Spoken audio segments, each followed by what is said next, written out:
आज का मुंबई और 90 के दशक का मुंबई में जमीन आसमान का अंतर है। आज का मुंबई चकाचौंध वाला शहर है, लेकिन 30-40 साल पहले मुंबई में दिन दहाड़े गोलियों की तड़तड़ाहट अक्सर सुनने को मिलती थी। मुंबई गैंगस्टरों का गढ़ हुआ करता था।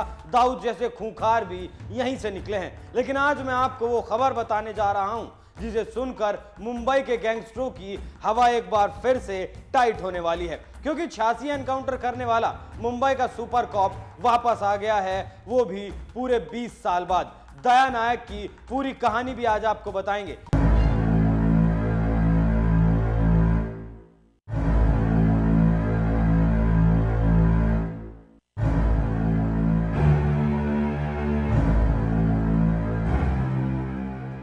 नमस्कार, आरएमएफ न्यूज देख रहे हैं आप। मैं हूं आपके साथ अभिषेक पुंडित। दया नायक 2 दशक से अपनी वर्दी से दूर थे, क्योंकि जितने वो अपने एनकाउंटरों को लेकर चर्चाओं में रहे हैं, उससे कहीं ज्यादा उनका विवादों से नाता रहा है। लेकिन अब दया नायक को 2 दशक बाद मुंबई क्राइम ब्रांच में वापस लौटने का मौका मिला है। उन्हें प्राइम यूनिट माने जाने वाली बांदा क्राइम ब्रांच में पोस्टिंग मिली है। जब अंडरवर्ल्ड की दहशत चरम पर थी, तब दया नायक की पोस्टिंग CIU में हुआ करती थी। वहां उन्होंने साल 1999 से 2003 के बीच में काम किया। फिर उनकी कांदीवली पुलिस स्टेशन में पोस्टिंग कर दी गई। बाद में उन्हें फिर से CIU में वापस लिया गया। अब अंधेरी CIU का वजूद खत्म हो चुका है। अब सिर्फ एक ही CIU है जो मुंबई पुलिस मुख्यालय में है। 3 साल पहले सचिन वाजे उसमें प्रभारी हुआ करते थे। वाजे एंटीलिया जिलेटिन कांड और हिरेन मनसुख मर्डर की वजह से इन दिनों जेल में बंद हैं। उनकी गिरफ्तारी हालांकि NIA ने की थी, लेकिन NIA को केस ट्रांसफर होने से पहले महाराष्ट्र ATS में जिन अधिकारियों ने इन दोनों केसों का इन्वेस्टिगेशन किया था, उसमें दया नायक भी थे। दया नायक के नाम 86 एनकाउंटर दर्ज हैं अपने करियर में। दया नायक ने 1000 से भी ज्यादा अपराधियों को गिरफ्तार करने का काम किया है। वो महाराष्ट्र ATS में भी काम कर चुके हैं। अब तक 56 जो फिल्म आई थी, वो भी दया नायक के आसपास ही बनाई गई थी। दया नायक मुंबई का वो नाम है जिसे हर कोई जानता है। अब आप देखिए दया नायक का पूरा जीवन परिचय हमारे सहयोगी रोहित पांडे के साथ।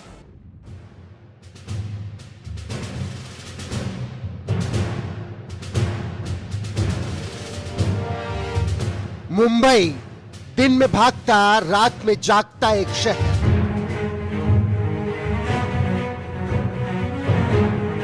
जहां बंदूक की गोली, बारूद की गंध कब नासूर बनकर खाकी के नस नस से बैर कर बैठे, कोई नहीं जानता। इसी दलदल में अंडरवर्ल्ड डॉन दाऊद इब्राहिम ने वो जहर घोला जिसे खत्म करना मुश्किल ही नहीं, नामुमकिन सा हो गया। लेकिन वो कहते हैं ना, बुराई कितनी भी शक्तिशाली क्यों ना हो, उसका खात्मा अच्छाई ही करती है।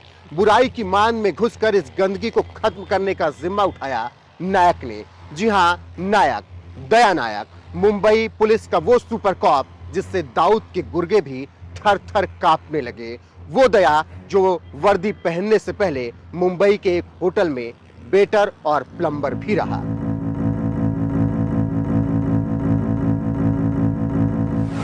वो 90 का दशक था। मुंबई 93 बम धमाकों की आग में बुरी तरीके से झुलस चुकी थी।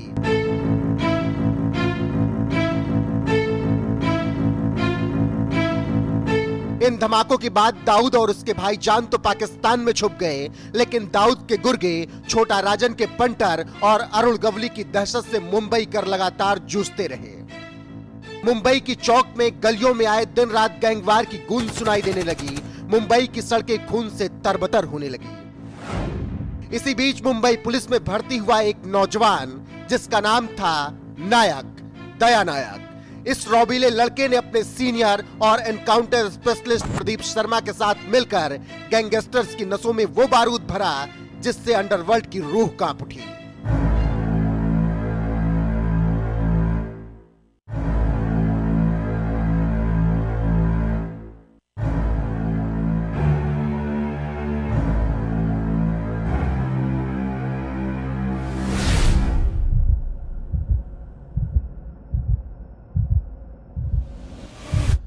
दया का बचपन काफी गरीबी में बीता। दया की मां पर उसके पिता ने कोई भी दया नहीं दिखाई और उसे अकेला छोड़ दिया।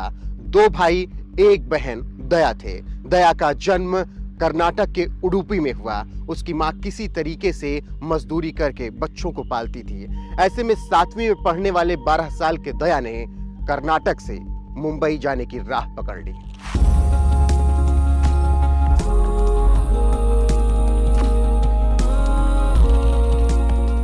मुंबई आकर भी दया की जिंदगी का संघर्ष कम नहीं हुआ। दया की रातें कभी प्लेटफॉर्म पर गुजरी तो कभी वो फुटपाथ को अपना आशियाना समझकर झपकियां ले लिया करता। इसी बीच दया को रेलवे स्टेशन की कैंटीन में नौकरी मिल गई। कुछ दिन वहां मेहनत से काम करने के बाद दया नायक ने वर्सोवा के बड़े होटल में वेटर का काम शुरू कर दिया। मौका मिलने पर यहीं वो प्लम्बर का काम किया करता था। इस नौकरी से दया महीने में 700 रुपए कमा लेता, जिसमें से 400 रुपए वो अपनी मां को भी भेज देते।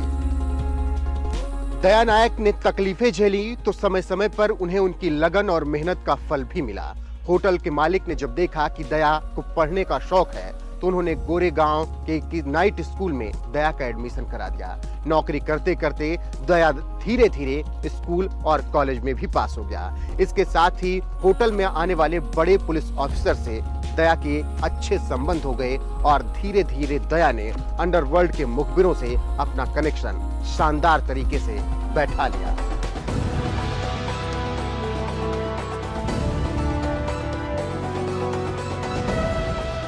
साल 1995 कठिन समय और मुश्किल की आग में तपकर मुंबई पुलिस को एक जाबाज सब इंस्पेक्टर मिला। दया नायक की पहली ज्वाइनिंग जुहू थाने के डिटेक्शन विंग में हुई। 31 दिसंबर की रात दया नायक का सामना छोटा राजन के कुछ गुर्गों से हो गई। गैंगस्टर्स ने नायक पर ओपन फायर कर दिया। नायक ने भी तगड़ा जवाब दिया और 2 गुर्गों को वहीं ढेर कर दिया। इस वारदात के बाद दया नायक को मुंबई के deputy police commissioner Satyapal Singh ने क्राइम इंटेलिजेंस यूनिट में ले लिया। सत्यपाल सिंह ने नायक को एनकाउंटर स्पेशलिस्ट प्रदीप शर्मा का राइट हैंड बना दिया। शर्मा की सरपरस्ती मिलने के बाद नायक ने एक के बाद एक कई एनकाउंटर किए। इसमें दाऊद, छोटा राजन, अरुण गवली गैंग सभी के गैंगस्टर शामिल रहे। एक समय वो आया जब प्रदीप शर्मा एनकाउंटर के रिकॉर्ड को 100 के पार ले गए तो दया नायक ने 80 गैंगस्टर्स को एनकाउंटर में मार गिराया। हर एनकाउंटर के बाद नायक का एक ही बयान होता, हमने बदमाशों से हथियार डालने को कहा लेकिन उन्होंने फायर कर दिया। मजबूरन हमें भी गोली चलानी पड़ी। कुछ ही सालों में दया नायक के नाम गैंगस्टर विनोद मातकर, रफीक दब्बा, सादिक कालिया जैसे गैंगस्टर को ढेर करने से जुड़ गया। ऐसा नहीं है कि दया नायक के साथ एनकाउंटर स्पेशलिस्ट बनने के बाद सब अच्छा ही हुआ। जल्द ही उनकी वर्दी में दाग भी लगने लगा। वो विवादों से भी घिरने लगे। दया नायक के दामन पर साल 2000 में बड़ा आरोप लगा जब उन्होंने कर्नाटक के उडुपी में अपनी मां राधा के नाम एक हाई स्कूल खोला। इस स्कूल के उद्घाटन में कर्नाटक के शिक्षा मंत्री के अलावा बॉलीवुड की तमाम हस्तियां पहुंची, जिसमें सुनील शेट्टी, अमिताभ सुदासानी और अमिताभ बच्चन शामिल रहे। दया पर यह आरोप लगा कि उन्होंने अपनी पावर का गलत इस्तेमाल किया और मुंबई के एक बड़े बिजनेसमैन पर बड़े अमाउंट के डोनेशन के लिए दबाव बनाया। ऐसे में सभी आरोपों पर दया नायक ने एक टीवी इंटरव्यू में कहा, वो स्कूल मेरा नहीं था, वो सरकारी स्कूल था। मैंने इस स्कूल के लिए सिर्फ इनिशिएट किया। कानून के मुताबिक मैंने काम किया। 10,000 रुपए से ज्यादा मैंने किसी से डोनेशन नहीं लिया। अमिताभ बच्चन समेत बॉलीवुड के जितने भी लोग हैं, अगर वो आए तो बुरी बात क्या, अच्छे काम के लिए आए। हमने पैसा कमाने के लिए स्कूल नहीं बनाया। अमिताभ बच्चन भी इस उद्घाटन समारोह में दया नायक से खासे प्रभावित हुए। अमिताभ बच्चन ने इस दौरान दया नायक पर काफी कुछ कहा। मैं अब तक दया नायक को एक शानदार पुलिस ऑफिसर के तौर पर जानता था, ऐसा इंसान जो हमारी सुरक्षा करता है। मैंने दया नायक का एक नया रूप देखा। मैं बहुत आश्चर्यचकित हूँ कि एक पुलिस ऑफिसर इस तरह के मानवीय कार्यों से जुड़ा है। मुझे उन पर गर्व होता है। एक जमाना था जब दया के पास जूते भी पहनने को नहीं थे। आज वो सब करने के लिए लायक हुए हैं। इस समारोह में अमिताभ बच्चन ने खुद दया नायक के संघर्ष के किस्से को पूरी दुनिया के सामने बताया। ऐसा लगा कि दया नायक और महानायक एक दूसरे को बेहद करीब से जानते हैं। सच भी यही था। दया नायक ने मुंबई पुलिस ज्वाइन करने के बाद से ही बॉलीवुड में अपनी गहरी पैठ बना ली। दया ने ऐसा क्यों किया, इसके बारे में उन्होंने एक टीवी इंटरव्यू में खुलकर बात की और कहा, मैं बॉम्बे आया, मैं हार्ड वर्क करके पढ़ा हूँ। आज ये कहा जा रहा है कि मैं कॉलेज पढ़ा ही नहीं। मैं CS कॉलेज का स्टूडेंट हूँ। मुझे IPS लोगों ने ही बोला था फिल्म इंडस्ट्री के लोगों से दोस्ती करो, क्योंकि अंडरवर्ल्ड और फिल्मी हस्तियों की दोस्ती है।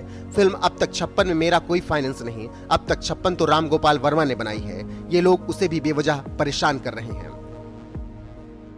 आरोपों का सिलसिला चलता रहा, लेकिन इस दौरान एक चीज नहीं रुकी, वो थे एनकाउंटर।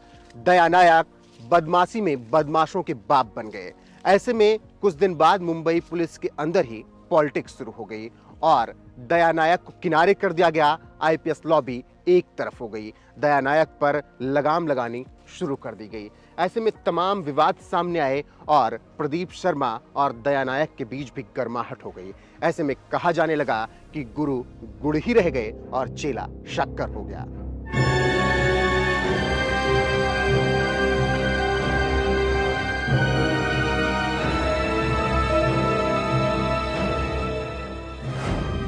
प्रदीप शर्मा अच्छे आदमी हैं। अगल बगल के लोगों ने दूरियां बढ़ाई, वो समझते हैं दूरियां बढ़ी हैं। मैं उनको मानता रहा हूं, मैं उनकी रिस्पेक्ट करता हूं। A.N. रॉय को मुझे सस्पेंड करने को जल्दी थी, जेल जाने से पहले ही मुझे सस्पेंड कर दिया।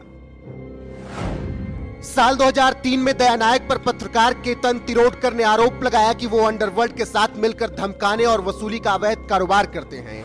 मामला कोर्ट तक पहुंचा। तिरोडकर ने आरोप लगाया मुंबई पुलिस का नायक, हिंदुस्तान के खलनायक छोटा शकील के साथ मिलकर आपराधिक गतिविधियों को अंजाम देता है। इस मामले की मकोका के तहत जांच हुई, जिसके बाद इन आरोपों पर दया नायक ने एक इंटरव्यू के दौरान कहा, एनकाउंटर हमने जो किए हैं पुलिस और सोसाइटी के लिए किए हैं। एनकाउंटर पर दाग ना लगाएं, वो आगे भी करते रहेंगे अगर अनुमति मिलेगी तो। पुलिस के काम में शक मत कीजिए, ऐसा कभी भी नहीं हुआ। एनकाउंटर स्पेशलिस्ट कभी किसी खास के लिए काम करता है। मैं मरने से डरता नहीं, कितनी बार मुझे गोली लगी। राजनीति IPS लॉबी करती है, ये लोग डिवाइड एंड रूल पॉलिसी करते हैं। मैं कभी पार्टियों में नहीं आता, पेज 3 में भी नहीं आता। हाँ, मैं मीडिया में आ गया। इतने लोगों को मारने के बाद, एनकाउंटर करने के बाद मुझे सजा दी जा रही है।